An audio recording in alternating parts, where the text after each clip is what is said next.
声玄黄天尊。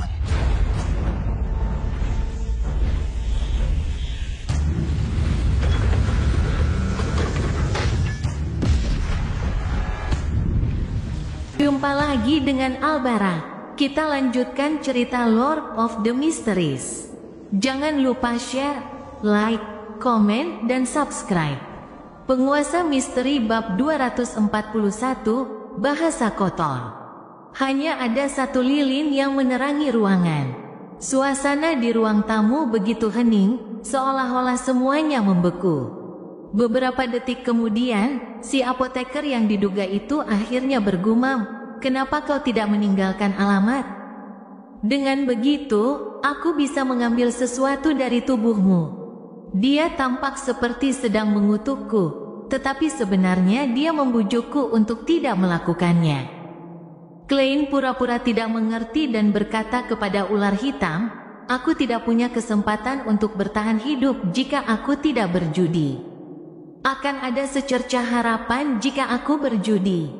Saya tidak akan duduk diam dan menunggu kematian." Mendengar ini, mata kebijaksanaan yang hendak mengatakan sesuatu, menutup mulutnya karena dia tidak dapat memberikan harapan lain. "Aku sangat mengagumi karaktermu," ular hitam tertawa. "Saya juga mengagumi Anda. Dulu, saya punya banyak teman yang punya karakter seperti itu. Sekarang, saya mengunjungi batu nisan mereka setiap tahun dan menaruh seikat bunga di sana," kata si apoteker yang diduga itu dengan nada mengejek tetapi sebenarnya meyakinkan. Dia tidak peduli bahwa ular hitam adalah petarung yang lebih baik darinya. Dia mengatakan apapun yang dia mau. Tuan apoteker pasti menderita karena sifat pemarahnya. Klein diam-diam bersyukur. Dia menyerahkan kotak rokok besi yang berisi karakteristik Hunter Beyonder kepada petugas yang membawanya ke Eye of Wisdom. Pria tua itu menghitung uang tunai sejumlah 400 pound dari koper di sampingnya dan meminta petugas untuk memberikannya kepada ular hitam. Ular hitam meliriknya sekilas dan berkata, "Saya percaya pada Tuan Mata Kebijaksanaan." Dia mengeluarkan sebuah kotak kayu kecil, membungkuk, dan meletakkannya di tanah. Dia mendorong kotak itu sehingga benda itu meluncur ke Klein tanpa melewati petugas. Saat jari Klein menyentuh permukaan kotak, dia mendengar suara ilusi samar dan segera merasakan pusing yang kuat. Baginya, ini bukan hal yang tidak bisa ia tangani. Bahkan tidak sebanding dengan suara-suara ilusif dari Justice dan kawan-kawan saat mereka berdoa kepadanya. Setelah duduk tegak lagi, Klein dengan hati-hati membuka kotak kayu itu dan melihat telinga di dalamnya. Telinganya tampak asli, kecuali kulitnya gelap dan ada beberapa area hijau yang membusuk. "Bagaimana cara menggunakannya?" tanya Klein. Ular hitam menjawab dengan santai, memegangnya tanpa sarung tangan sama saja dengan menggunakannya. "Hei, sebaiknya kamu pulang dan mencobanya saat kamu sendirian." Klein tidak bertanya lebih lanjut. Dia menutup kotak itu dan memasukkannya ke dalam sakunya. Dia sengaja tersenyum pahit dan berkata, "Ini membuatku pusing." Setelah hening sejenak, si apoteker yang diduga itu tiba-tiba berteriak, "Saya ingin membeli kristal sumsum musim semi peri." "Siapa yang punya?" Saat suaranya bergema di udara, tidak ada seorang pun yang menjawab. Sang apoteker mendecakkan bibirnya dan bergumam, "Serius, tidak ada jawaban setiap kali pertanyaan ini ditanyakan. Mungkin Anda bisa memesan pelayaran ke Pulau Sonia, janda Eye of Wisdom." Mata air peri juga dikenal sebagai mata air emas Sonia, dan dari namanya saja sudah dapat diketahui dari mana mata air itu berasal. Mata air peri adalah cairan yang biasa terlihat dan merupakan objek dengan spiritualitas yang kaya. Akan tetapi, kristal sumsum dianggap sebagai bahan Beyonder dan tidak mudah dibeli. Setelah itu, ada beberapa transaksi yang gagal di pertemuan itu. Eye of Wisdom bertepuk tangan dan berkata, mari kita akhiri di sini hari ini. Menurut konvensi, kita akan pergi satu persatu, masing-masing dengan jarak 3 menit. Meninggalkan satu persatu, masing-masing berjarak 3 menit. Ini untuk mencegah anggota gathering dibuntuti dan dirampok. Ketika Klein menerima sinyal dari Eye of Wisdom, dia berdiri dan, dipandu oleh petugas, meninggalkan ruang aktivitas, dan pergi ke pintu. Ia melepas jubah berkerudungnya dan mengembalikannya kepada petugas sebelum mengikuti jalan setapak dalam ingatannya kembali ke pintu belakang Bravehearts Bar. Ia kemudian melepas topeng besinya dan berjalan melalui dapur untuk melihat Caspar berdiri di luar ruang kartu, di antara gonggongan anjing dan suara riuh orang. "Senang sekali kau bisa kembali." Tetua berhidung merah itu menghela napas lega. Luka-luka mengerikan di wajahnya tampak bergetar. Klein mencondongkan tubuhnya dan berkata dengan suara rendah, "Apakah ada pertemuan seperti itu di masa depan? Sepertinya Anda tidak mendapatkan apa yang Anda inginkan. Holy Lord of Storms, saya rasa Anda tidak perlu membuang-buang waktu lagi." Caspar mengamati pelanggan yang membuatnya khawatir. "Mungkin butuh beberapa hari. Saya tidak tahu detailnya. Mari kita lihat apakah Anda bisa datang tepat waktu." Klein mengangguk dan bertanya, "Apakah Marik ada di sini?" "Kau masih berusaha meyakinkannya?" "Tidak, itu hanya akan membuatnya marah." Caspar memperingatkannya dengan suara berat. "Dia ada di ruang kartu di belakangmu." "Tidak, aku tidak akan meyakinkannya.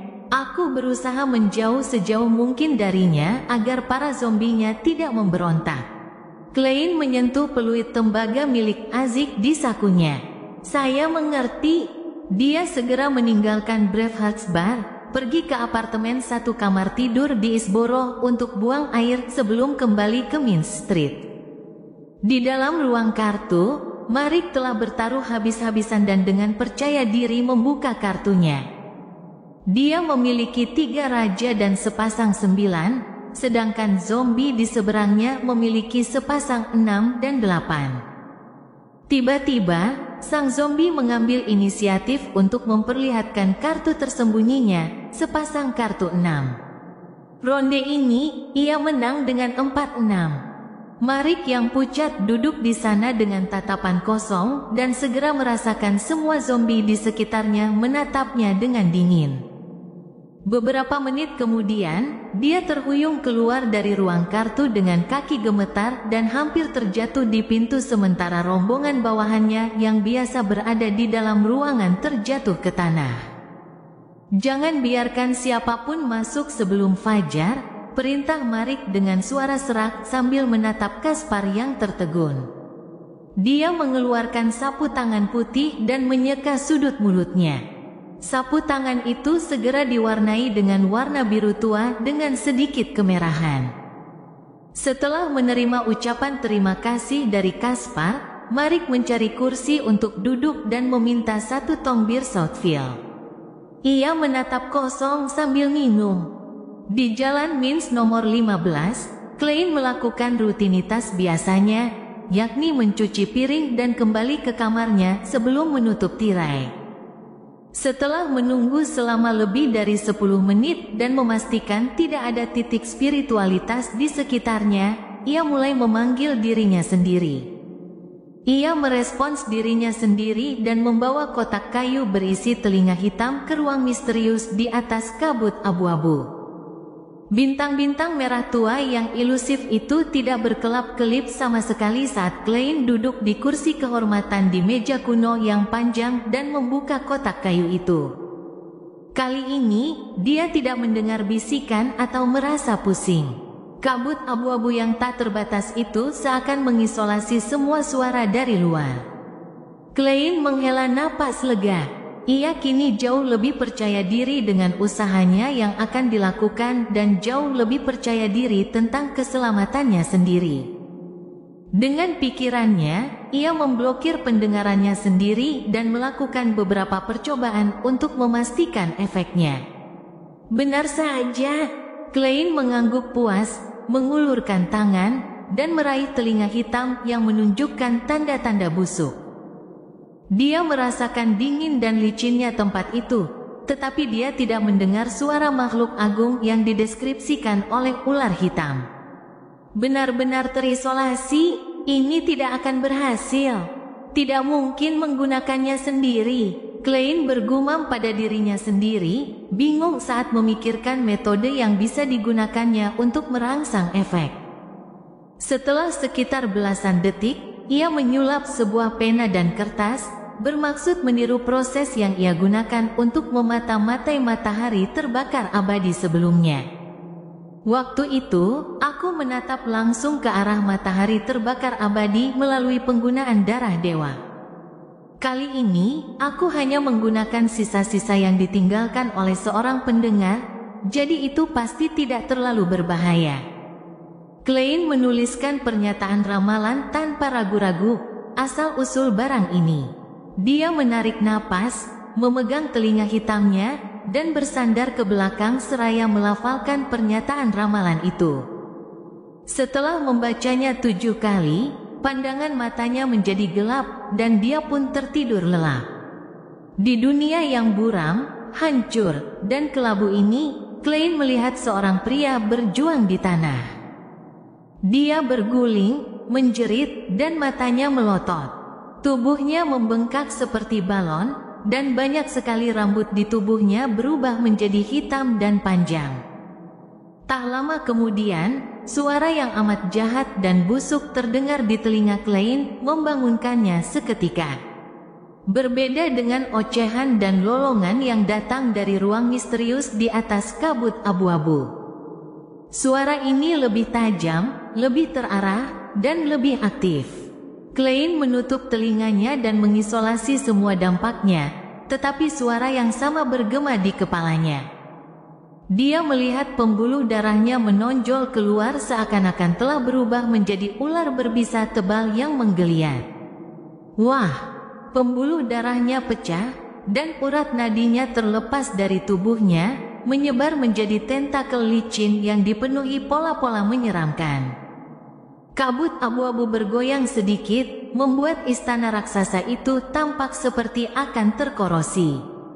Berbeda dengan insiden Eternal Blazing Sun, Klein masih waras dan tidak berguling di tanah. Dia memegang pegangan tangan dengan erat dan menahan rasa sakit. Setelah beberapa detik, kabut kelabu yang sedikit bergoyang kembali tenang, dan suara jahat yang bergema di benak Klein benar-benar mereda. Satu demi satu tentakel jatuh ke tanah, dan luka-lukanya mulai sembuh dengan cepat. Berinteraksi dengan dewa benar-benar hal yang berbahaya, terlepas dari metodenya. Untungnya, kali ini aku tidak berhadapan langsung dengan sang pencipta sejati.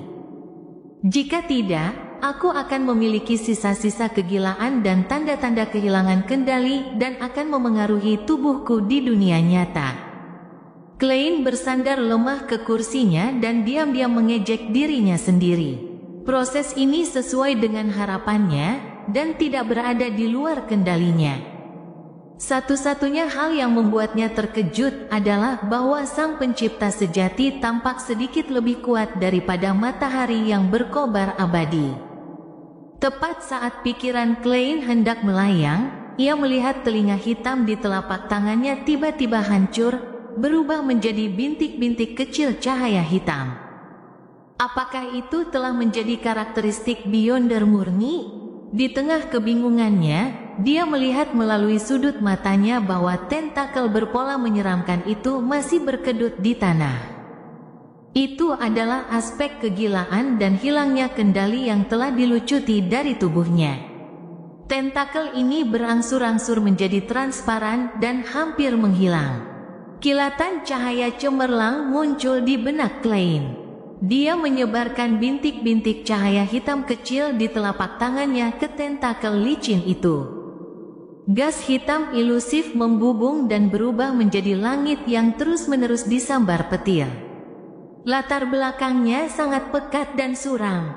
Semua ini dengan cepat menghilang dari pandangan Klein. Di permukaan jimat hitam pekat itu terdapat banyak simbol, label ajaib, pola menyeramkan, dan nomor jalan yang terpelintir. Klein membungkuk dan mengambilnya, dengan perasaan bahwa yang tersegel di dalamnya adalah orang gila yang melolong. Dengan bantuan teknik ramalannya, dia hampir tidak dapat menguraikan kegunaan jimat ini dari penampakannya. Jimat itu dimaksudkan untuk membuat lawan mendengar raungan yang mengerikan, yang membuat mereka gila. Adapun hasil akhirnya, itu tergantung pada kemampuan target untuk menahan serangan tersebut. Jika targetnya kuat, maka mereka mungkin akan mendapat manfaat darinya, tetapi harganya adalah menjadi penganut setia Sang Pencipta sejati, dan jika dia lemah, dia akan pingsan di tempat. Mati di tengah tangisan yang tragis. Aku akan menyebutnya bahasa kekotoran. Klein bergumam dan melantunkan mantra untuk mengaktifkannya. Penguasa misteri bab 242, Bakerland. Selasa pagi, Klein bangun secara alami dan menyiapkan 2 potong roti panggang, sepotong mentega, seporsi bacon, dan secangkir kopi sebelum membaca koran sambil sarapan. Dengan mantra bahasa kekotoran yang mengerikan, dia jauh lebih tenang. Dia tidak lagi tegang seperti sebelumnya. Klein selesai membolak-balik Backlund Bulletin, mengambil Tusok Times, dan melihat artikel berita di halaman kedua.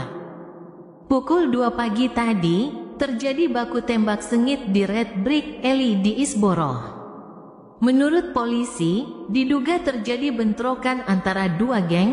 Salah satunya adalah geng The Manger yang terkenal kejam. Geng The Manger, gang bata merah di Borough Timur. Sebuah pikiran muncul di benak Klein saat dia meninggalkan meja makan dan menemukan peta Backlund. Hanya dengan sekilas pandang, ia menyadari bahwa Red Brick Alley tidak jauh dari Bacardi Street. Lebih jauh lagi, Ian Wright sebelumnya telah muncul di kantor telegraf di Bacardi Street.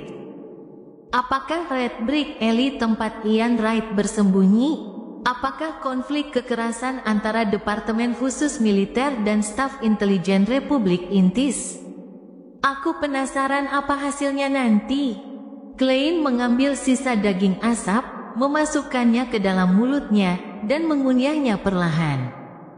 Dia telah memberitahu kedua belah pihak tentang ramalan itu pada pagi sebelumnya dan mereka telah mengetahui lokasi Ian pada malam itu juga, yang menyiratkan tingkat efisiensi yang cukup tinggi.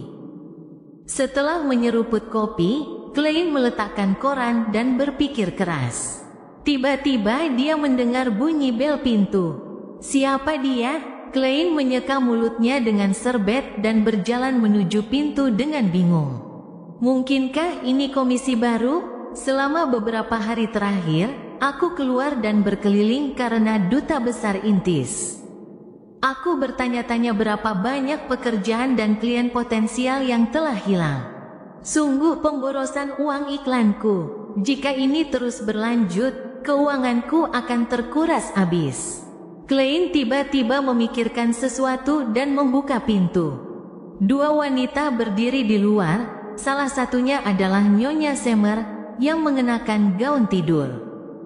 Ia memiliki riasan rumit di wajahnya, membuatnya tampak lebih cantik daripada di rumah dan sama sekali tidak seperti saat ia berusia 30-an. Wanita lainnya mengenakan topi bertepi lebar dengan kerudung tartan hitam, dan gaun yang lebih gelap dan lebih mengembang. Detektif Moriarty, aku punya teman yang butuh bantuanmu. Stellin Semer memegang topinya yang terselubung, tetapi tidak ada sedikit pun senyum di mata birunya. Silakan masuk. Klein menunjuk ke ruang tamu, dan sambil berbalik, dia memanfaatkan kesempatan itu untuk mengencangkan kancing atas kemejanya dan membetulkan rompi hitamnya. Stellin mengangguk sedikit dan tanpa berkata apa-apa lagi, menuntun wanita bercadar hitam itu ke dalam ruangan. Dia tahu tempat itu betul-betul, dan tanpa bimbingan Klein, dengan mudah menemukan sofa dan duduk. Klein ingin segera bertanya, tetapi kemudian teringat pada gaya Stellyn Summer dalam melakukan sesuatu. Jadi dia bertanya sambil tersenyum, kopi atau teh? Di matanya, Nyonya Summer adalah wanita yang mengejar kualitas hidup tinggi dan selalu berusaha menunjukkan keunggulannya. Tidak perlu wanita satunya melepas topinya. Dia memiliki fitur yang bagus, tetapi kombinasinya mengecewakan. Selain itu, tulang pipinya terlalu tinggi, dan dia tampak lebih tua dari usianya yang sebenarnya. Sedikit marah, sedikit sedih, sedikit ragu, sedikit takut. Klein membaca emosi wanita itu. Bukan karena dia tiba-tiba memiliki kemampuan seorang penonton, tetapi karena tindakan wanita itu terlalu kentara. Ya, kopi maupun teh tidak dapat menyelesaikan masalah. Stellyn menirukan posisi yang ada di majalah, berusaha sebaik mungkin untuk tampil berkelas. Ini adalah Nyonya Mary Gale, seorang pemegang saham Coin Company. Apa yang ingin Anda percayakan kepada saya, Nyonya Gale? Klein duduk di kursi tunggal, mencondongkan tubuhnya sedikit ke depan dan meletakkan lengannya di pahanya. Jangan panggil aku Nyonya Gale. Panggil saja aku Mary. Mary Gale mengerutkan bibirnya. Aku ingin kau membuntuti suamiku dan memastikan apakah dia punya simpanan. Akan lebih baik jika kau bisa mendapatkan bukti material. Sebagai hasil dari dorongan aktif Gereja Dewi Malam selama bertahun-tahun, Kerajaan Lon lebih radikal dalam hukum perkawinannya dibandingkan negara-negara lain seperti Vesak, Intis, dan Lenbuk. Hukum tersebut menetapkan bahwa mereka yang melakukan perzinahan harus membayar harga finansial untuk itu. Yang berarti bahwa pezina akan berada pada posisi yang sangat tidak menguntungkan selama pembagian harta. Kudengar setidaknya 4 dari 10 detektif swasta lainnya sedang menyelidiki perselingkuhan. Aku tidak menyangka akan menerima pekerjaan seperti itu juga.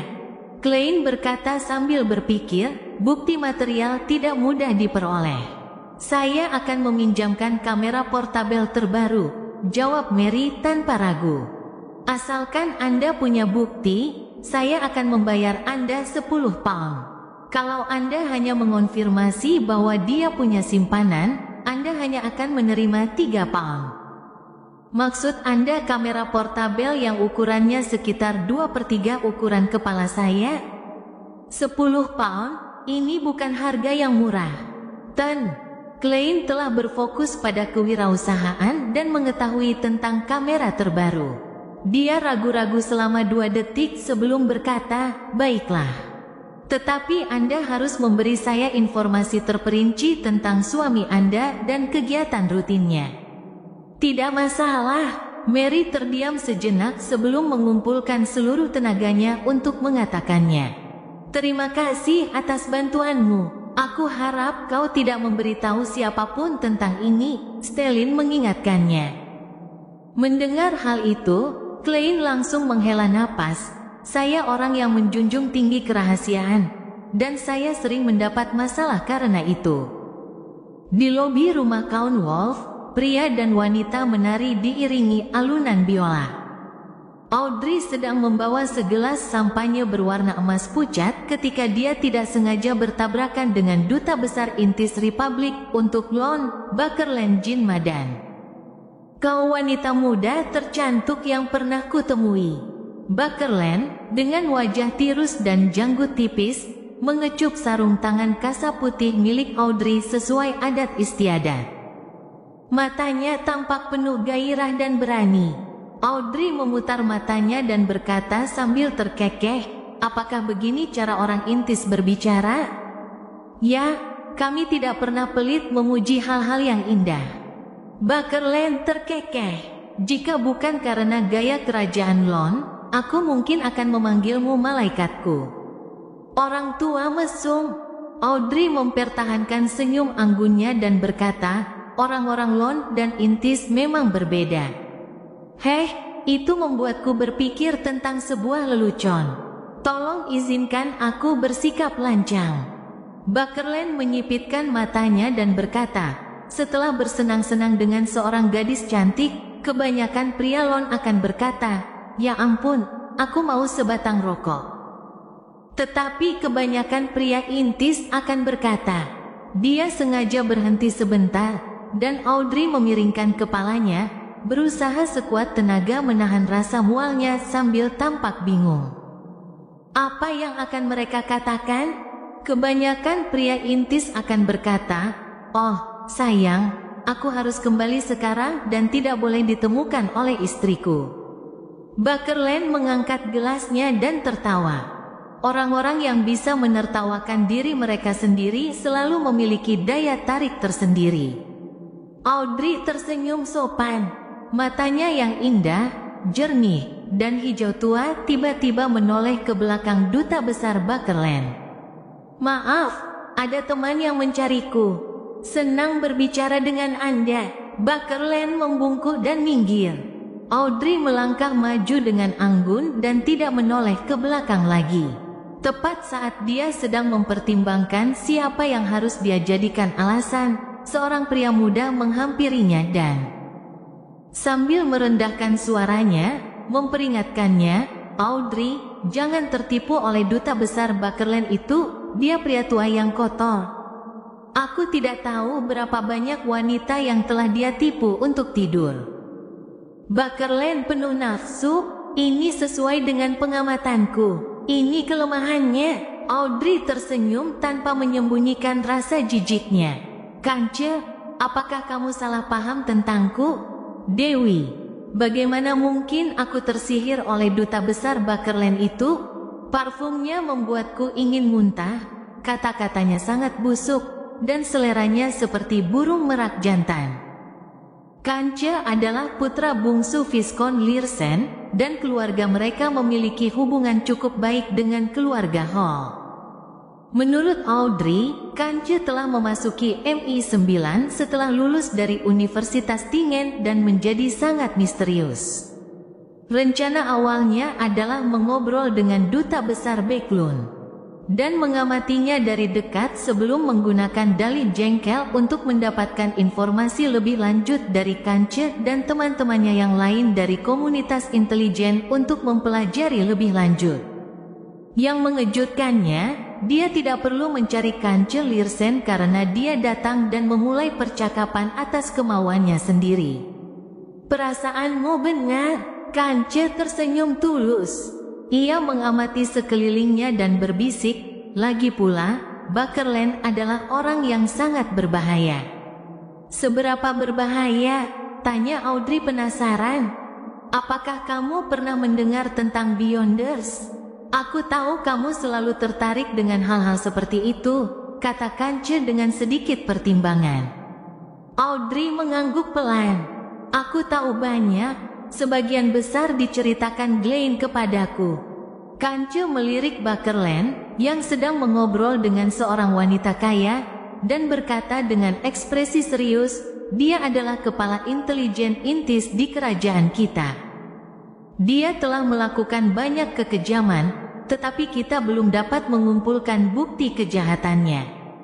Dia adalah seorang sekuens 6, seorang konspirasi. Dia tidak membahas rincian dengan orang luar seperti Audrey. Dia juga tidak menyebutkan bahwa konspirasi adalah bagian dari jalur Hunter. Namun, Audrey sudah menyadari hal ini. Dia berpura-pura naif dan mendesah.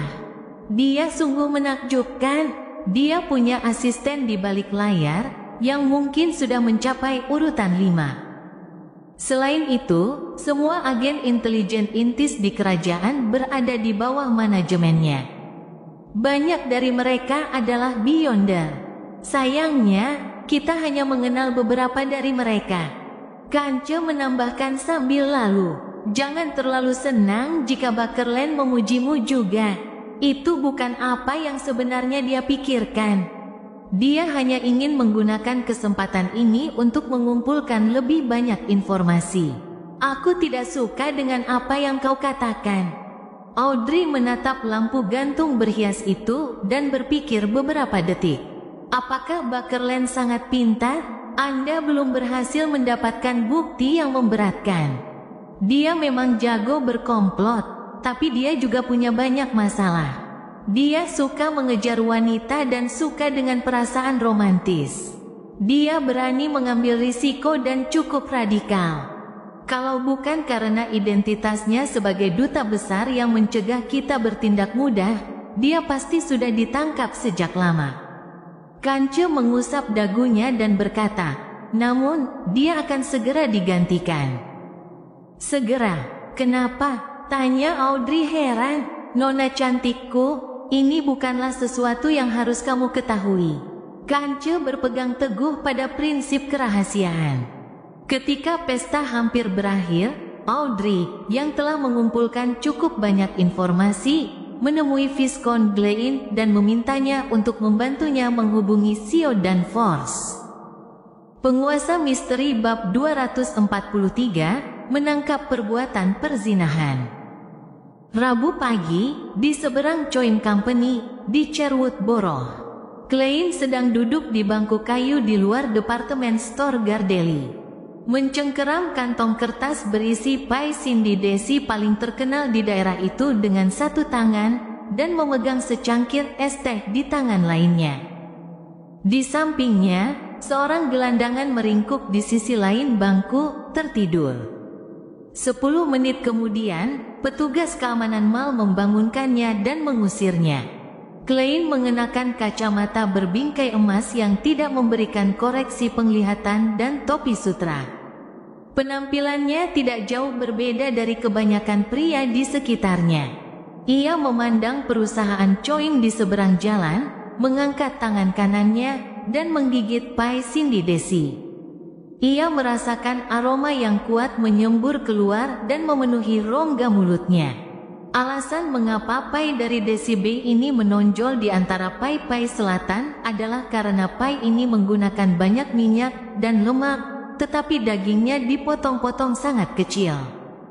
Dengan lemak dan daging tanpa lemak yang dicampur bersama, rasanya tidak terlalu berat. Jus daging yang kaya meresap ke dalam kulit luar, menetralkan kekeringan dan menutupi kekurangannya. Aroma gandum tercium jelas, dan potongan kecil apel yang dihancurkan digunakan untuk merangsang nafsu makan dengan rasa sedikit asam dan manis sekaligus menetralkan rasa berminyak. Tidak apa-apa, meskipun cuacanya tidak bagus dan polusinya parah, Backlund jauh lebih unggul daripada Tingen dalam banyak aspek lainnya. Makanan dari semua jenis dapat ditemukan di mana-mana. Ada berbagai jenis opera dan drama yang tersedia. Semuanya dapat dinikmati selama seseorang tidak takut mengeluarkan uang. Meskipun saya mungkin tidak perlu makan atau ikut serta dalam hiburan seperti itu, setidaknya saya memiliki pilihan ini. Inilah keuntungan dari kota besar.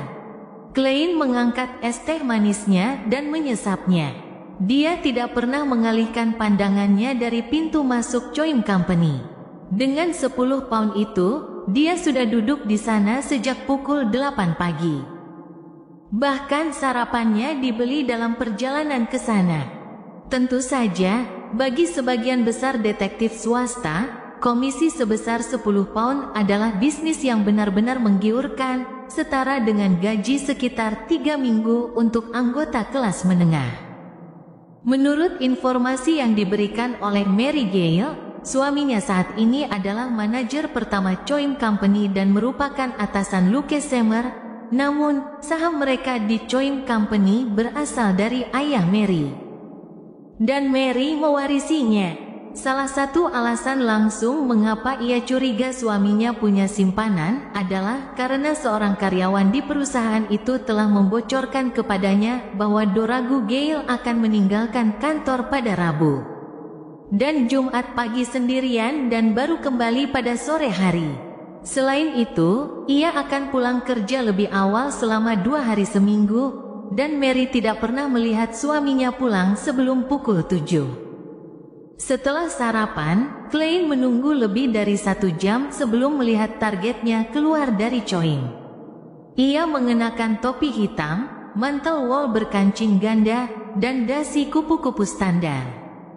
Ia sedikit gemuk, dengan pelipis kekuningan, mata agak kecoklatan, dan wajah agak panjang. Doragu Gale. Dia diam-diam melafalkan nama targetnya, berdiri, mengambil tongkatnya dan kamera portabelnya yang berat, dan menyeberang jalan. Alih-alih meminta sopir keretanya untuk menjemputnya, ia malah berdiri di pinggir jalan dan mencari kereta sewaan. Klein memanfaatkan kesempatan itu untuk menyeberang jalan dan tiba di sampingnya.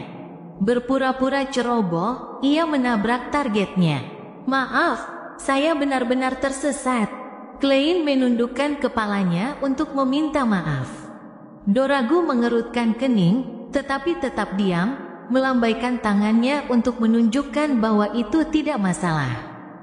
Klein membungkuk, memberi hormat, dan berjalan ke ujung jalan. Dia tidak bertemu Doragu untuk mencuri barang-barangnya dan menggunakan metode dowsing untuk melacaknya dengan mudah. Itu akan mudah terlihat. Sebaliknya, Klein hanya melakukan satu hal ketika ia bertabrakan dengan Doragu. Dengan bantuan kelincahannya sebagai seorang badut, ia diam-diam menyelipkan kancing cadangannya ke dalam salah satu saku mantel berkancing ganda milik Doragu. Saat berbelok di sebuah sudut, ia berhenti dan menoleh ke belakang tepat pada saat Doragu menaiki kereta sewaan. Klein tidak terburu-buru untuk membuntutinya. Dia menunggu dengan sabar selama beberapa menit sebelum perlahan-lahan masuk ke kereta kuda lain dan berkata kepada pengemudi kereta, "Ikuti saja instruksiku. Menuju ujung jalan dulu." "Baiklah." Sopir itu tidak bertanya mengapa. Di dalam kereta, Klein menyandarkan tongkatnya dan mulai melakukan ramalan. Akan tetapi, pernyataan ramalannya tidak ditujukan kepada Doragu Gale. Sebaliknya, "Menjadi di mana kancing baju cadanganku?" Dowsing road checking pada awalnya merupakan teknik paling praktis untuk menemukan objek. Hanya Sir yang mampu menggunakannya untuk mencari orang. Kini, Klein menggunakannya dalam bentuk aslinya. Barang yang paling mudah dan nyaman ditemukan adalah barang miliknya sendiri. Sepanjang perjalanan, Klein terus meminta kusir kereta untuk mengubah arah hingga akhirnya mereka tiba di sebuah rumah di Hillstoneboro. Ketika mereka pertama kali mengitarinya, Klein melihat ada taman dan halaman rumput di belakang rumah itu yang berbeda dari rumah-rumah lainnya. Metode dowsingnya memberitahu dia bahwa Doragu Gale ada di dalam rumah itu. Setelah membayar ongkos sebesar 2 soli, Klein berjalan ke pintu dengan patung-patung marmer di luar. Ia melihat 2 pria berseragam kotak-kotak hitam dan putih yang menyerupai seragam polisi. "Aku tidak mengenalmu. Mana bukti keanggotaanmu?" Salah satu dari mereka, seorang pria berkulit coklat berdarah benua selatan, menghentikan Klein. "Bukti keanggotaan?" Klein menyembunyikan kamera beratnya di belakangnya dan bertanya dengan sedikit cemberut. Lelaki berkulit coklat itu langsung berubah serius.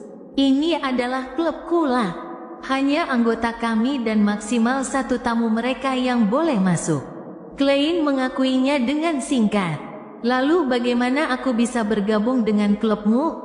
"Kamu hanya bisa bergabung setelah mendapat rekomendasi dari 2 anggota." Pria berkulit coklat itu tidak mengusirnya dengan kasar, tetapi dengan sabar menjawab pertanyaan itu. Dia tidak dapat menjamin bahwa Klein akan bergabung dengan klub pada akhirnya. "Baiklah." Klein mengerutkan bibirnya dan memutuskan untuk menjalankan rencana B. Dia menemukan hotel dekat Kulak Club dan mendapat kamar untuk menginap jangka pendek selama 4 jam. Kemudian, dia mengunci pintu di belakangnya, menutup tirai, dan memasuki ruang di atas kabut abu-abu. Dia membayangkan kulit kambing berwarna kuning kecoklatan dan pulpen di depannya. Sambil menarik napas dalam-dalam, Klein menuliskan kalimat ramalan yang sama persis seperti sebelumnya, "Di mana kancing baju cadanganku?" Kali ini dia tidak menggunakan metode dowsing, tetapi ramalan mimpi. Alasan mengapa dia tidak melakukannya di dunia nyata adalah karena Klein merasa bahwa Kulak Club tampak seperti klub kelas atas. Dan dia menduga bahwa mungkin ada beberapa Beyonder yang kuat di dalamnya. Agar tidak membuang-buang waktu, dia memutuskan untuk menyelesaikannya sekali dan untuk selamanya. Di dunia mimpi kelabu, Klein adalah orang pertama yang melihat mantel hitam Doragu yang digantung di rak mantel. Di karpet di depannya ada meja bundar. Adegan itu diperbesar, dan pemandangan seorang pria dan wanita yang sedang bercumbu memasuki mata Klein. Pria itu adalah Doragu Gale, wanita itu berambut pirang berkilau dan tampak agak muda. Usianya paling muda sekitar awal 20-an. Ekspresi kesakitan dengan alisnya yang berkerut memang terlihat agak genit. Kenapa aku selalu melihat pemandangan seperti ini? Klein menutup matanya dan terbangun. Fakta bahwa Doragu memiliki seorang simpanan telah dikonfirmasi. Bagaimana cara mendapatkan bukti material? Dengan menanggapi doa-doaku, namun ini terbatas pada apa yang dapat aku peroleh dengan tubuhku sendiri. Aku hanya dapat melakukannya melalui sketsa dan tidak melalui kamera. Aku tidak mungkin menggambar dengan tangan kosong, bukan? Sepertinya hari ini tidak akan berhasil. Aku akan membuntuti gadis itu dan mencari tahu alamat dan namanya nanti. Aku menolak untuk percaya bahwa mereka akan berada di dalam Kulak Club setiap kali mereka bertemu. Detektif Klein dengan cepat memikirkan tindakan selanjutnya. Tepat saat dia hendak meninggalkan ruang misterius di atas kabut kelabu, dia tiba-tiba teringat sesuatu. Dia memutuskan untuk memanfaatkan kesempatan itu untuk mengetahui apakah ulat benang hitam besi yang telah menyusup ke kamarnya berada di bawah kendali seorang pelampau jalur pelihat. Dia tidak melakukannya sebelumnya karena dia merasa bahwa informasi yang relevan terlalu langka dan sulit untuk menciptakan sesuatu dari ketiadaan yang akan mengakibatkan ramalan yang gagal. Itu akan sama jika dia berada di atas kabut abu-abu. Lebih jauh, dia memiliki berbagai hal untuk diramalkan. Beberapa kali dia berada di atas kabut abu-abu sebelumnya, dan dia tidak memiliki kapasitas untuk repot-repot dengan pertanyaan seperti itu. Sekarang setelah dia bebas, dia memutuskan bahwa tidak ada salahnya untuk melakukan ramalan. Mengenai pertanyaan apakah menghubungi Azik Berisiko, ia sudah menduganya sejak lama. Jawabannya adalah Berisiko, bukan hal sepele, jadi ia hanya bisa menggunakannya sebagai pilihan terakhir. Setelah menulis pernyataan ramalan yang sesuai, Klein melepaskan rantai perak dari lengan bajunya dan membiarkan liontin topaz tergantung di atas kertas. Ulat benang hitam besi yang menyelinap ke kamarku dikendalikan oleh seorang Beyonder dari jalur Sir. Setelah mengulanginya 7 kali, Klein membuka matanya dan melihat bahwa bandul roh berputar searah jarum jam dengan amplitudo dan frekuensi yang besar. Positif. Jawabannya positif. Bukankah seharusnya gagal? Klein tidak menyangka akan mendapat jawaban seperti itu. Menurut instingnya sebagai peramal, ramalan seperti itu kemungkinan besar akan gagal. Mengapa? Dia mengerutkan kening dan berpikir sejenak sebelum memutuskan untuk beralih ke metode ramalan dan target yang berbeda. Dia ingin langsung meramal sang pengendali dengan menggunakan ramalan mimpi. Kali ini, Klein tidak melihat apapun dalam mimpinya dan tidak bisa mendapatkan wahyu terkait tentang jalur Sir Beyonder. Begitulah kira-kira. Dia bergumam dan mengingat kembali ramalan sebelumnya lalu tenggelam dalam pikiran yang mendalam. Seharusnya tidak ada syarat dan mengakibatkan ramalan yang gagal seperti yang terjadi setelahnya. Mungkinkah ruang misterius ini telah memenuhi syarat yang diperlukan? Apakah ruang ini mengandung sesuatu dari jalur peramal? Klein tiba-tiba mendapat ilham. Dia punya ide yang berani. Mungkin, ruang misterius di atas kabut kelabu itu ada hubungannya dengan lintasan sang pelihat. Klein mengetuk pelan tepi meja kuno itu. Meskipun sudah memikirkannya, dia tidak dapat menemukan bukti lain. Dia hanya bisa menunda masalah ini untuk sementara dan bersiap untuk kembali ke dunia nyata. Bagaimanapun, aku telah memastikan setidaknya satu hal. Beyonder Mid Sequence di samping ambasador berasal dari jalur SIR dan apakah dia anggota SIR atau tidaklah penting. Ini mungkin kesempatanku untuk mendapatkan formula ramuan Sequence 7 dan bahkan Sequence 6. Klein memperluas spiritualitasnya dan membungkusnya di sekelilingnya sebelum terjun ke dalam kabut abu-abu. Sementara itu, di ruang kerja Viscount Klein, Audrey membiarkan kepala ruang kerja menjaga pintu sementara dia melihat Sio dan Force. Setelah beberapa detik terdiam, dia berkata, "Aku butuh bantuanmu untuk sebuah misi." "Misi apa?" Mata Sio berbinar seolah dia bisa mencium bau tinta pada uang kertas itu. Audrey tersenyum sopan padanya. "Bunuh Duta Besar Intis untuk Kerajaan Lon, Bakerland Jin Madan. Penguasa misteri bab 244, orang yang ditunjuk." "Apa?" Force menyentuh daun telinganya, bertanya-tanya apakah dia salah dengar.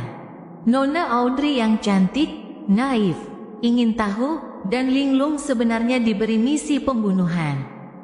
Terlebih lagi, targetnya adalah Duta Besar Intis, negara kuat di benua utara. Sio lambat memahami dan berkata dengan ragu, "Kekuatan kita tidak cukup untuk menyelesaikan misi ini." Hal pertama yang dipikirkannya adalah sulitnya misi itu. Audrey mengabaikan pertanyaannya dan membiarkannya membayangkan alasannya. Dia berkata, dengan lesung pipit samar yang terlihat, "Aku tidak memintamu untuk menerima pekerjaan itu. Aku hanya berharap kamu menemukan Beyonder dengan kekuatan untuk menyelesaikannya. Misalnya, Tuan A, aku akan membayarmu 4.000 pound emas untuk ini." "Tentu saja, ini hanya tawaran awalku. Rinciannya bisa dinegosiasikan. Jika akhirnya berhasil, aku akan membayarmu 500 pound. Bahkan jika misinya gagal, kau akan menerima 200 pound karena risiko yang kau ambil. Anuitasnya yang belum diinvestasikan dan sisa hadiahnya sekitar 13.000 pound. Namun, penggunaan dalam jumlah besar pasti akan menarik perhatian Count Hall, dan bahkan Bang Farfat akan menyelidikinya. Dia telah menghitung bahwa 5.000 pound adalah titik kritis, dan sebaiknya tidak melebihinya. 4.000 pound emas. Sio mendengar napasnya sendiri yang berat, tetapi dia segera menjadi tertekan, mengetahui sepenuhnya bahwa dia tidak akan dapat menyelesaikan misinya sendiri. Hanya 500 pound untuk mencari Beyonder lain atas nama kami sambil merahasiakannya. Nona Audrey adalah wanita paling dermawan dan cantik yang pernah kulihat. Sio segera kembali ke dunia nyata. Sambil merasa tergoda, pikiran Force dipenuhi dengan pertanyaan-pertanyaan. Mengapa Nona Audrey mendelegasikan misi seperti itu? Apakah ada pertikaian internal di antara para bangsawan? Apakah ini pertanda akan terjadinya perang? Apakah Count Hall mewakili beberapa tokoh penting dalam upaya membuat situasi menjadi kacau? Duo itu segera menghubungi Ten A menggunakan saluran yang telah disetujui sebelumnya. Pada pukul 3 sore, ketika sinar matahari yang langka bersinar menembus kabut dan menerangi seluruh Backlund, mereka tiba di rumah tempat mereka sebelumnya berpartisipasi dalam pertemuan. Di sana, mereka melihat Ten A duduk dengan kaki terangkat dan tudung kepalanya menutupi kepalanya, tetapi dia bersikap merendahkan. "Kamu bilang ada hal penting yang ingin kamu bicarakan denganku." Tatapan mata Tuan A bergerak bolak-balik di antara kedua wanita itu. "Ku dengar beberapa Beyonder perempuan akan menggunakan tubuh mereka untuk bertukar bahan ramuan dengan Tuan A. dia benar-benar orang mesum yang menjijikkan. Force mengerutkan bibirnya dan berkata, ada transaksi besar, aku penasaran apakah kau tertarik? Tuan A mengamati wajah Xiao dan terkekeh. Katakan padaku, mari kita lihat apa transaksi besar ini. Menahan keinginan untuk menghunus pedang segitiganya, Xiao menjawab dengan nada seperti pengadilan, bunuh duta besar Intis untuk kerajaan Lon, Bakerland Jin Madan. Tuan A terdiam, tetapi karena ekspresinya tertutup oleh bayangan tudung kepalanya, Xiao dan Force tidak dapat menebak apa yang sedang dipikirkannya. Setelah beberapa saat, dia perlahan-lahan bersandar dan berkata dengan suara yang dalam, jadi, apa hadiahnya? 4.000 pound. Selain itu, kami akan memberikan informasi yang relevan seperti Duta Besar Bakerland adalah konspirasi urutan 6 dari jalur Hunter, atau bahwa kelemahannya adalah nafsu. Xiao berusaha sekuat tenaga untuk membuat Ten A percaya bahwa ada harapan dalam menyelesaikan misi. Tuan A terkekeh dan berkata, saya bisa menerima misi ini, tetapi hadiahnya harus ditingkatkan. Pilihan pertama, rumus ramuan untuk Unsa Dowet, Cataclysmic Interer, Prophet, atau Manipulator. Tentu saja, harganya lebih mahal dari misi ini. Tidak perlu rumus lengkap, rumus parsial sudah cukup. Pilihan kedua, 10.000 pound emas. Ini adalah hadiah dari Laksamana Muda Hurricane Kilangos. Kekuatan Bakerland jelas tidak sekuat dia, tetapi dia memiliki pembantu yang kuat. Selain itu, percayalah, dia jelas memiliki benda-benda mistis. Harga yang wajar, tapi itu juga harga yang dilebih-lebihkan. Xiao dan Force saling memandang dan berkata, kita akan kembali dan membahasnya. Besok, kami akan memberikan jawaban kami. Tentu, Tuan A memberi isyarat perpisahan. Setelah dipimpin oleh seorang petugas, Force bergumam bingung, itu adalah rumus Beyonder urutan tinggi. Terus terang, saya merasa aneh. Saya pikir Tuan A hanya menginginkan formula atau bahan ramuan. Uang seharusnya bukan suatu keharusan baginya. Xiao menoleh untuk melihat temannya. Force, kau benar-benar seorang dokter klinis dan penulis yang naif. Kau pasti tahu bahwa Tuan A memiliki banyak bawahan.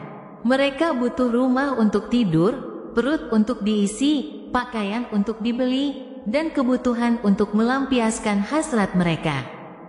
Semua itu harus dibeli dengan uang.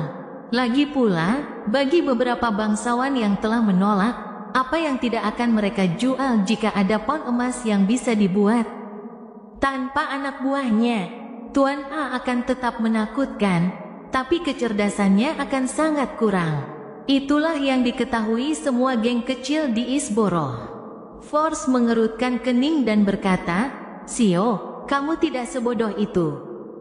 Malam harinya, mereka berdua bertemu dengan anjing Golden Retriever besar yang sudah dikenalnya di lokasi yang telah ditentukan dan menyampaikan balasan Tuan A kepada Audrey. Ketika Audrey selesai membaca catatan itu, dia bukan saja tidak merasa bingung, dia bahkan menghela napas panjang lega. Sungguh luar biasa baginya bahwa dia dapat merampungkan duta besar itu hanya dengan 10.000 pound emas. Untuk saat ini, saya hanya dapat menggunakan 5.000 pound. Saya masih harus membayar Xiao dan Force 500 pound. Baiklah, pertama-tama, saya akan meminjam 6.000 pound, tidak 8.000 pound. Saya tidak dapat mengungkapkan masalah apapun dengan pengeluaran harian saya. Kemudian, saya akan membayarnya kembali selama 4 hingga 5 bulan, dengan bunga 1.000 pound. Sebelum tahun baru, saya akan sangat miskin, hanya memiliki 1.000 pound untuk digunakan sebulan. Audrey dengan cepat membuat keputusannya. Kemudian dia membakar kertas asli dan menulis di selembar kertas baru. Pilihan kedua, uang muka sebesar 2.000 pound dan sisa 8.000 pound akan dibayarkan setelah misi selesai. Di Jalan Mins nomor 15, Klein bertemu Mary Gale lagi saat minum teh. Dia telah memulai pertemuan tersebut melalui Nyonya Stellin Sema. Nyonya Mary, saya mengetahui bahwa suami Anda pergi ke klub kulak saat membuntutinya. Namun, saya tidak dapat masuk karena saya bukan anggota klub. Meski begitu, menurut pengamatan saya, sekitar setengah jam setelah suami Anda pergi, hanya seorang wanita muda yang keluar. Namanya Erica Taylor, yang tinggal di 126 New Year Street, Hillstoneboro. Dia pernah bekerja di Choim selama beberapa waktu dan saat ini sedang menganggur. Saya mengambil fotonya saat meninggalkan klub kulak. Dia menganggur, tapi dia bisa tinggal di Hillstoneboro. Stellin mencibir. Mary memasang ekspresi muram saat dia terdiam beberapa detik. Anda harus mendapatkan bukti nyata bahwa mereka berhubungan intim. Oh, klub kulak, benar. Saya akan meminta 2 anggota untuk mencalonkan Anda sebagai anggota. Tetapi Anda harus mengisi data diri Anda sebagai detektif terkenal. Saya tidak bisa meminta orang untuk memasukkan Anda karena mungkin tidak cocok dengan jadwal orang lain. Baiklah, Klein ragu-ragu, tetapi tetap bertanya, siapa yang akan membayar biaya klub? Saya akan bertanggung jawab atas biaya awal. Ini sebagai imbalan atas efisiensi Anda. Jika Anda ingin tetap menjadi anggota klub, Anda harus membayar sendiri biaya tahunan sekitar 15 pound. Tampaknya ada api yang menyala di mata Mary. Biayanya 15 pound setahun, dan biaya inisiasinya setidaknya 50 pound. Klub kelas atas. Nyonya Mary, Anda sungguh murah hati. Klein langsung mengangguk. Saya akan memberikan buktinya kepada Anda sesegera mungkin. Setelah makan malam, Klein keluar lagi dan melanjutkan perjalanan ke Bravehearts Bar di area Backlund Bridge. Ada 2 alasan untuk ini. Pertama, dia ingin menunjukkan ketidakberdayaannya di depan Departemen Khusus Militer dan polisi yang mengamatinya secara diam-diam. Dia ingin tampil seolah-olah sedang mencoba segala cara untuk menyelamatkan dirinya sendiri. Kedua, dia juga ingin menipu Beyonder Mid Sequence dari jalur SIR di bawah komando duta besar. Dalam hal yang melibatkan kabut abu-abu, Klein percaya bahwa pria atau wanita itu tidak akan pernah berhasil dalam ramalan, termasuk kebangkitannya sendiri dan kejadian-kejadian di masa lalu. Serta bagaimana dia berhasil menciptakan jimat bahasa kekotoran melalui bantuan sang pencipta sejati. Ini jelas merupakan item yang kuat yang dapat memengaruhi lawan saya. Klein harus mempertahankan tindakannya untuk merasa tidak aman dan tindakannya untuk berusaha keras mencari segala macam cara untuk menyesatkan lawannya agar peluangnya untuk menang semakin besar. Di bawah kegelapan malam, Klein memasuki bar. Sebelum ia sempat mengambil bir, ia melihat Kaspar, lelaki tua dengan hidung mabuk, berdiri di depan arena perangkap tikus dengan tangan disilangkan. Waktu yang tepat, Marik sedang mencarimu. Kaspar melihat Klein dan berjalan terlatih-tatih. Marik mencariku? Tanya Klein kaget. Secara naluriah, dia menyentuh peluit tembaga milik Azik di sakunya dan mempertimbangkan alasan apa yang bisa dia gunakan untuk menolak pertemuan itu dengan sopan. Atau mungkinkah membungkus peluit tembaga dengan spiritualitas seseorang tidak akan menyebabkan fenomena seperti zombie? Bukannya Tuan Azik belum pernah ke kuburan sebelumnya. Juga tidak ada mayat yang menyerangnya. Klein menjadi tegang. Sebelum ia sempat mencari alasan, ia melihat Marik, wajahnya pucat dan matanya penuh kebencian, berjalan mendekat. Ia tidak dikelilingi oleh zombie manapun. Di mana zombie-zombinya? Klein berpikir dengan perasaan bingung dan lega. Marik menunjuk ke ruang kartu dan berjalan ke sana terlebih dahulu. Klein melihat ke kejauhan dan mengikutinya karena tidak ada zombie. Ada apa? Klein berinisiatif bertanya. Marik, mengenakan rompi hitam dan kemeja putih, duduk di meja kartu dan menatap mata Klein. Apakah pekerjaanmu itu masih berlaku? Hah, Klein tidak dapat bereaksi tepat waktu. Saya punya teman yang kekurangan uang dan bersedia menerima komisi ini. Dia lebih kuat dari saya dan seharusnya bisa melindungi Anda. Namun, dia hanya bisa melindungi Anda selama 3 hari. Harganya 1000 pound, kata Marik dengan suara rendah dan tidak jelas. Mengapa seorang Beyonder bersedia menerima komisi hanya setelah aku memperoleh bahasa kekotoran? Namun, ini juga bagus. Ini akan dapat membingungkan Beyonder duta besar. Setelah dia dengan susah payah mengalahkan teman Marik, peluang keberhasilanku akan menjadi sangat tinggi. Satu-satunya masalah adalah menentukan apakah teman Marik dapat dipercaya. Aku akan pergi ke atas kabut abu-abu untuk meramalkannya. Klein merenung sejenak dan berkata, beri aku waktu untuk mempertimbangkannya dan menabung dana yang diperlukan. Itu bukan jumlah yang kecil. Juga, sebaiknya orang yang melindungiku disembunyikan. Itu harus dirahasiakan. Mengenai perlindungan selama 3 hari, itu terserah padaku. Pasti dalam 2 minggu ini. Tentu saja, sang pelihat pasti akan menyadarinya. Klein menambahkan dalam hati, soal uang, dia sudah mempertimbangkannya sejak awal. Kalau menjual karakteristik Beyonder milik Mersault tidak cukup, dia akan meminta uang kepada Miss Justice. Lagi pula, dia sudah melakukan persiapan. Buku harian Roselle masih menyimpan banyak pengetahuan yang bisa dijual. Tentu saja, kalau harganya tidak masuk akal, dia bisa mengabaikannya.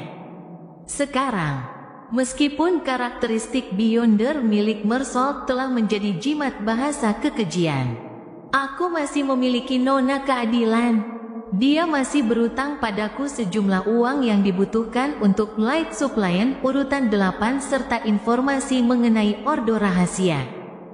Jika digabungkan, 1000 pound sudah cukup. Penguasa misteri bab 245, konfirmasi. Kembali ke rumah di Jalan Mins nomor 15, Klein tidak terburu-buru untuk melangkah di atas kabut abu-abu untuk melakukan ramalan. Sebaliknya, ia bertindak seolah-olah tidak terjadi apa-apa.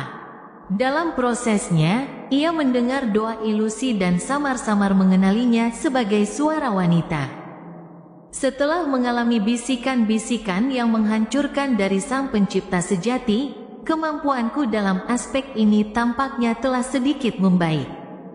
Klein membalik-balik koran sambil asyik berpikir dan duduk di kursi malas dalam keadaan setengah membungkuk dan tidak bergerak. Dia menunggu hingga jam hampir menunjukkan pukul 10, sebelum menghentikan apa yang sedang dilakukannya dan pergi ke kamar mandi di lantai 2 untuk membersihkan dirinya. Memasuki kamar tidur dan menutup tirai, Klein melangkah di atas kabut abu-abu. Ia melihat bintang merah yang melambangkan keadilan terus mengembang dan mengecil, dan juga bergema dengan doa. Klein menyebarkan spiritualitasnya dan melakukan kontak. Mengenakan gaun tidur sutra putih, Nona Justice muncul di hadapannya. Sosoknya masih kabur, seolah-olah dia sedang berada di tempat tidur. Setelah menyebutkan namanya yang terhormat, Audrey langsung ke inti pembicaraan. Duta Besar Bakerland adalah konspirasi urutan 6 dari jalur Hunter. Dia diduga memiliki asisten urutan 5. Setelah saya memperoleh informasi terperinci, saya meminta seseorang untuk bertanya kepada Tuan A. Dia telah setuju untuk menerima misi pembunuhan, tetapi syaratnya adalah 10.000 pound emas atau salah satu formula ramuan Unsadowet, Cataclysmic Interer, Prophet, dan manipulator. Tidak perlu lengkap, sebagian dari formula sudah cukup. saya memilih yang pertama dan membayar uang muka sebesar 2.000 pound. Tuan bodoh yang terhormat, apakah keputusan saya benar? 10.000 pound emas. Sudut bibir Klein berkedut saat dia memaksa dirinya untuk fokus pada masalah itu. Asisten sekuens 5 seharusnya menjadi penyusup jalur sir itu. Hal pertama yang harus dilakukan adalah melebih-lebihkan musuh. Apakah Tuan A mampu melakukannya? Apakah dia akan mengabaikan pekerjaannya setelah menerima uang itu? Cataclysmic Interel, Prophet, Manipulator, dan Unsadowed kemungkinan besar adalah sekuens 4. Itulah ambang batas High Sequence Beyonder. Sangat mungkin bahwa Ten A adalah salah satu dari 22 oracle dari Ordo Aurora. Bertugas di kota-kota, Beklun, berarti dia adalah orang kedua setelah 5 orang suci dari eselon atas Ordo Aurora.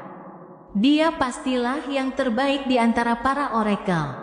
Ordo Aurora menggunakan jalur secret supplian yang merupakan rute langsung menuju pencipta sejati.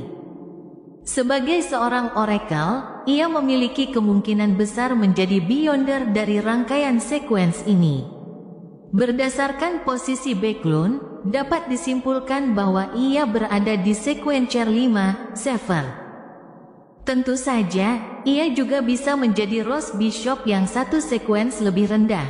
Tetapi itu berarti ia lebih menonjol dalam aspek lain, seperti kecerdasannya. Saya harus mengingatkan Nona Justice bahwa dia seharusnya tidak terlalu banyak berinteraksi dengan Tuan A. Para Beyonders dari urutan rahasia supplian adalah orang gila yang menunjukkan kelainan atau orang gila yang telah menyembunyikan kegilaan mereka dengan baik, hampir tanpa kecuali. Urutan 8 para pendengar dalam jalur urutan ini sering mendengar suara sang pencipta sejati. Ya, hanya orang gila yang berani menerima misi membunuh duta besar Intis dan memiliki keberanian untuk menyelesaikannya.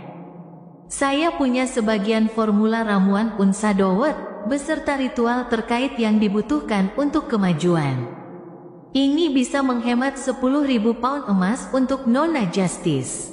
Mengapa Tuan A hanya membutuhkan rumus Unsadowed, Cataclysmic Interer, Prophet, dan Manipulator? Apakah jalur-jalur ini dapat ditukar di High Sequences of the Secret Suppliant?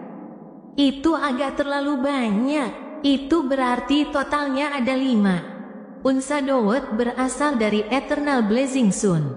Cataclysmic Interer terdengar seperti berasal dari Lord of Storms atau mungkin Evernight Goddess. Sebelumnya saya telah menentukan bahwa Eternal Blazing Sun, Lord of Storms, dan God of Knowledge and Wisdom memiliki jalur yang relatif mirip. Oleh karena itu, mereka saling memandang dengan permusuhan. Dari kelihatannya, Cataclysmic Interer milik Lord of Storms dan merupakan sekuens 4 dari Sailor Sequence. Prophet kemungkinan berasal dari God of Knowledge and Wisdom. Lalu Manipulator termasuk jalur yang mana? Akan menarik jika semuanya dapat dipertukarkan dengan urutan yang sesuai dengan pencipta sejati. Ya. Aku tidak bisa memberikan formula Unsadowed kepada Tuan A, bahkan tidak sedikit pun. Semua anggota Ordo Aurora adalah orang gila yang selalu mencari kesempatan untuk membalas dendam pada dunia dengan mengorbankan keselamatan publik. Barang-barang yang memiliki kepentingan strategis tidak boleh diperjualbelikan dengan mereka.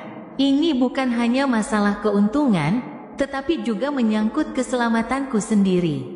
Begitu waktunya tiba, orang-orang gila dari Ordo Aurora itu mungkin akan mengorbankan seluruh kota. Biarkan Nona Justice menghabiskan 10.000 pound itu.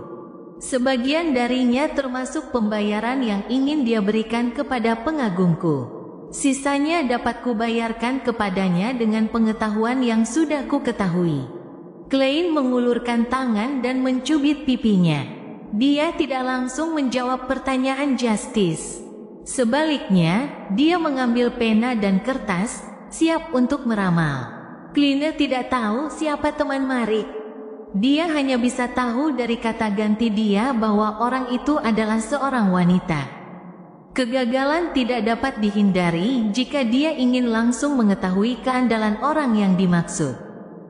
Namun, Klein dapat membuat ramalan tidak langsung mengenai keselamatannya sendiri, yang memiliki tingkat keberhasilan jauh lebih tinggi. Mengenai apakah dia akan mengalami gangguan atau seberapa akurat hasilnya, dia tidak khawatir sama sekali berkat perisai kabut abu-abu. Setelah lebih dari 10 detik mempertimbangkan, Klein menulis, sangat berisiko bagi saya untuk mempekerjakan teman Marik sebagai pengawal saya selama 3 hari. Dia menyimpan penanya, mencabut bandul rohnya, memfokuskan pikirannya, dan segera melakukan ramalan. Ketika ia membuka matanya, ia melihat liontin topas itu berputar searah jarum jam. Namun, amplitudonya sangat kecil dan kecepatannya sangat lambat. Ada risiko tertentu, tetapi cukup rendah. Dapat diandalkan. Klein mengangguk sedikit dan berubah menjadi ilahi tentang Tuan A. Demikian pula, ia tidak memiliki kontak langsung dengan Tuan A, dan semua yang diketahuinya hanya berdasarkan deskripsi dan kesimpulan. Sulit untuk mengetahui apakah ia cukup mampu atau bersedia menepati janjinya. Yang dapat dilakukannya hanyalah membuat ramalan tidak langsung. Sebagai seorang peramal yang ulung, Klein dengan cepat menentukan arah, yaitu ke Duta Besar Bakerland. Duta besar ini memiliki lebih banyak koneksi dengannya, dan informasi yang dia miliki tentangnya bahkan lebih rinci. Klein tahu betul apa yang dilakukan pihak lain, dan sebagai target ramalan, tidak ada masalah. Setelah berpikir sejenak, Klein menulis, Bakerland Jin Madan akan terancam nyawanya oleh Tuan A.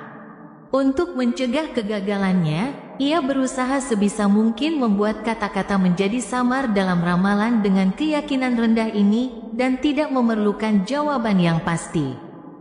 Kali ini, Klein melihat bahwa pendulum roh masih berputar searah jarum jam, tetapi menjadi lebih cepat dan amplitudonya meningkat. Itu berarti Tuan A akan berusaha menyelesaikan misinya, dan ada peluang keberhasilan yang besar. Klein menghela napas perlahan dan mulai menanggapi doa Nona Justice. Tentu, tidak ada masalah dengan keputusanmu. Anda sama sekali tidak boleh menunjukkan diri Anda saat mempercayakan misi ini. Pengagumku mengharapkan 1.000 pound sterling untuk kegiatannya. Itu akan dilakukan dengan cara yang sama seperti sebelumnya, dan akan lebih baik jika itu dapat diselesaikan besok.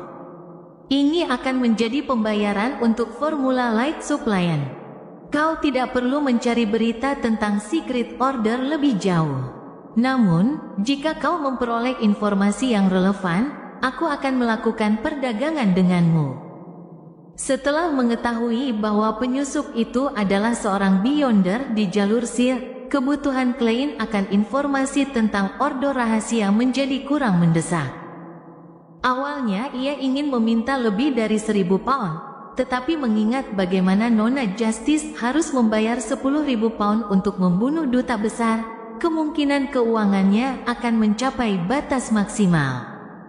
Oleh karena itu, ia hanya meminta jumlah minimum. Setelah melakukan semua ini, Klein tidak berlama-lama dan segera kembali ke dunia nyata. Audrey sedang memegang partitur dan menyenandungkan sebuah melodi. Bulan merah samar-samar terlihat di luar jendela. Tiba-tiba, kabut abu-abu tebal muncul di depannya. Sosok yang duduk di kursi kuno menatapnya dan berbicara dengan suara rendah. Audrey menghela napas lega setelah mendengar jawaban Tuan Bodoh. Ia tidak lagi gugup seperti sebelumnya. 1.000 pound. Utangku pada Tuan Bodoh hampir lunas. Tiba-tiba aku merasa jauh lebih rileks. Audrey menempelkan partitur musik itu di dadanya dan berpikir sambil memperlihatkan lesung pipinya. Meskipun dia hanya memiliki 1.000 pound untuk dibelanjakan dalam jangka waktu yang cukup lama di hari-hari mendatang, karena berada dalam situasi keuangan yang ketat. Yang perlu dia lakukan hanyalah mengertakkan gigi, dan memeras 1.000 pound tidak akan menjadi masalah. Saya akan meminjam lebih banyak dari Glenn dan mencicilnya lebih lama lagi.